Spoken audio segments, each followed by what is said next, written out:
రాష్ట్రంలో మున్సిపల్ ఎన్నికల్లో గెలుపే లక్ష్యంగా ఎన్నికల ప్రచారం చేస్తున్నారు మంత్రులు. గత 10 ఏళ్ల బీఆర్ఎస్ పాలన, కేంద్రంలో 12 ఏళ్ల బీజేపీ పాలనలో రాష్ట్రానికి ఒరిగిందేమీ లేదన్నారు.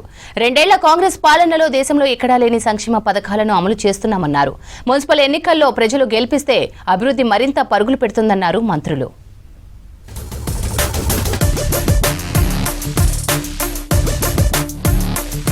వైరాను అన్ని రకాలుగా అభివృద్ధి చేసే బాధ్యత తనదన్నారు డిప్యూటీ సీఎం బట్టి విక్రమార్క. ఖమ్మం జిల్లా వైరాలో మున్సిపల్ ఎన్నికల ప్రచారంలో పాల్గొన్నారు బట్టి. వైరా ఎదుగుదలను ఎవరు అడ్డుకుంటారో చూస్తామని చెప్పారు. వైరాకు యంగ్ ఇండియా ఇంటిగ్రేటెడ్ స్కూల్ ఇచ్చామని, ఇది వైరా ప్రజలకు వరమని చెప్పారు. వైరా పట్టణంలో ఏ అభివృద్ధి కార్యక్రమం జరిగినా, ఏ పునాది తీసినా, ఏ శంకుస్థాపన చేసినా, ఏ ప్రారంభోత్సవం చేసినా అనాదిగా కాంగ్రెస్ ప్రభుత్వాలు మాత్రమే చేశాయి తప్ప 10 సంవత్సరాలు ఈ రాష్ట్రాన్ని పట్టి పీడించినటువంటి బీఆర్ఎస్ పార్టీ తట్టడం మట్టి కూడా ఈ వైరా పట్టణంలో ఏ అభివృద్ధి కార్యక్రమాలు చేయలేదు. కేసీఆర్ కుటుంబంలో వాటాల పంచాయతీ నడుస్తోందన్నారు మంత్రి వివేక్ వెంకటస్వామి. మున్సిపల్ ఎన్నికల తరువాత వాళ్లు మింగిన కోట్ల రూపాయల ప్రజాధనాన్ని కక్కిస్తామన్నారు. ప్రజలు పెన్షన్ల గురించి ఎదురు చూస్తున్నారని, వచ్చే నెల నుంచి కొత్తవి ఇస్తామన్నారు. సంగారెడ్డి జిల్లాలో ప్రచారం చేశారు మంత్రి వివేక్ వెంకటస్వామి. పెద్ద పెద్ద ప్రాజెక్ట్స్ కట్టి అక్కడ కమిషన్లు దోచుకొని ఈ ఫిక్స్డ్ డిపాజిట్స్ అన్ని కూడా వాళ్ళ పేరు పార్టీ పేరులో చేసుకోవడం జరిగింది.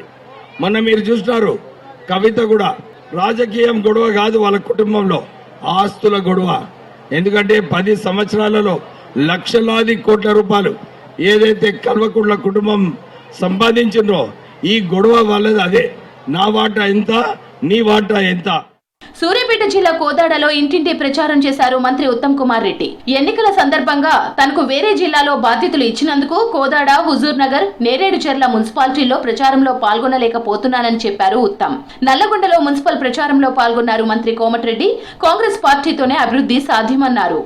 నేను ఒక అపీల్ చేస్తున్నా, మరి ఈ మున్సిపాలిటీల బయట గ్రామాల్లో, రూరల్ ఏరియాస్ లో ఉన్న కార్యకర్తలు, నాయకులు అందరూ కూడా మరి కోదాడలో ఉన్న వాళ్ళు కోదాడ మున్సిపాలిటీలో, హుజూర్ నగర్ చుట్టుపక్కల ఉన్న వాళ్ళు హుజూర్ నగర్ మున్సిపాలిటీలో, నేరేడుచెర్ల చుట్టుపక్కల ఉన్న వాళ్ళు నేరేడుచెర్ల మున్సిపాలిటీల్లో మన అభ్యర్థులతో కలిసి ప్రచార కార్యక్రమంలో పాల్గొనవలసిందిగా సవినయంగా విజ్ఞప్తి చేస్తున్నా. ప్రతి సమస్య నాకు ఇచ్చిన చిట్టీల సమస్య ఇచ్చింది. ఇవన్నీ కూడా నా చేతుల పని. నా దగ్గర 10 కోట్ల ఫండ్తో పాటు, మేయర్ గారి ఫండ్తో పాటు, మున్సిపల్ జనరల్ ఫండ్తో పాటు, కలెక్టర్ గారైనా సరే, మంత్రి గారు కాల్సిందంటే నేను పోయే అవసరం లేదు. మీ కార్పొరేటర్లు పోయినా, మేయర్ గారు ఒక లెటర్ పంపించినా ఇవన్నీ కూడా అయిపోతాయి.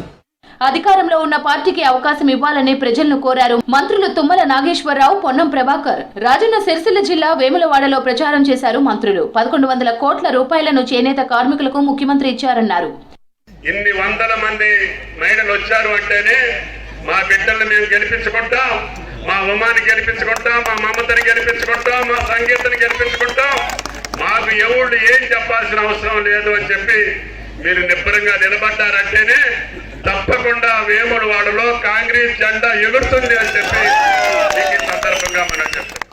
11వ తారీఖు నాడు జరిగేటువంటి మున్సిపల్ ఎన్నికల్లో వేములవాడ మున్సిపల్ నుంచి పోటీ చేస్తున్నటువంటి కాంగ్రెస్ అభ్యర్థులను గెలిపియమని మీ ఆశీర్వచనం కోరుతూ మేము మీ ముందు నిలిచి ఉన్నాం. ఆశీర్వదించేటువంటి హక్కు మీకు, కోరే హక్కు మాకుంది అని మేము భావిస్తా ఉన్నాం. నాగర్ కర్నూలు జిల్లా కొల్లాపూర్లో ప్రచారం చేశారు మంత్రి జూపల్లి కృష్ణారావు. ఇంటింటికి తిరిగి సంక్షేమ పథకాలను వివరించారు. కొల్లాపూర్ను అగ్రగామిగా నిలపడమే లక్ష్యమన్నారు జూపల్లి. యాదాద్రి జిల్లా భువనగిరిలో ఎన్నికల ప్రచారం చేశారు మంత్రి సీతక్క. 10 ఏళ్లు దోచుకున్న సొమ్ము కోసం కేసీఆర్ కుటుంబంలో అన్నా చెల్లెలు గొడవలు పడుతున్నారని ఆరోపించారు. కొల్లాపూర్ మున్సిపాలిటీకి సంబంధించి 19 కౌన్సిలర్స్ ఉన్నారు.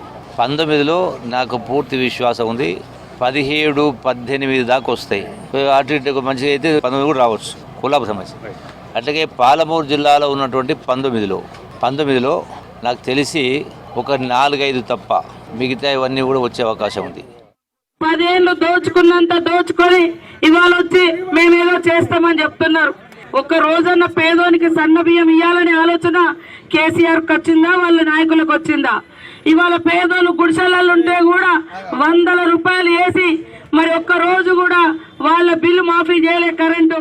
మున్సిపల్ ఎన్నికల ప్రచారంలో బిజీగా గడుపుతున్నారు మంత్రులు. గెలిపే లక్ష్యంగా ఓటర్లకు ప్రజా పాలనలో అమలు చేస్తున్న సంక్షేమ పథకాలను వివరిస్తున్నారు.